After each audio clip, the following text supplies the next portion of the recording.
চাঁদপুরে রংতুলি সাংস্কৃতিক ও সামাজিক সংগঠনের চিত্রাঙ্কন প্রতিযোগিতার পুরস্কার বিতরণী চাঁদপুর সদর উপজেলা মিলনায়তনে অনুষ্ঠিত হয়েছে।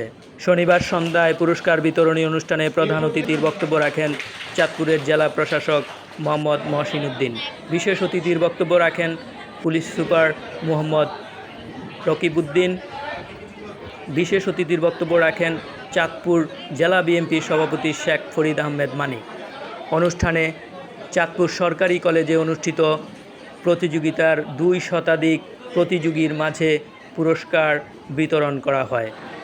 সংগঠনের সাধারণ সম্পাদক মঈনুদ্দিন লিটনের সার্বিক তত্ত্বাবধানে ও সভাপতি মাহবুব আনোয়ার বাবরুর সভাপতিত্বে এবং যুগ্ম সম্পাদক ইখতিয়ার উদ্দিন শিশুর পরিচালনায় প্রাণবন্ত একটি অনুষ্ঠান অনুষ্ঠিত হয়েছে।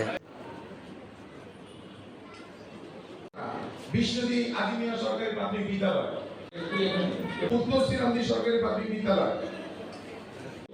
বিষয় ছিল জুলাই আগস্ট আন্দোলনে ইফতাতুর রহমান ফেরদৌস তৃতীয় হয়েছে, সুমাই বিভাগের দ্বিতীয়, আব্দুল রাব্বি বিভাগের তৃতীয় ও আনিসুর রহমান বিভাগ ষষ্ঠ শ্রেণী থেকে নবম শ্রেণী।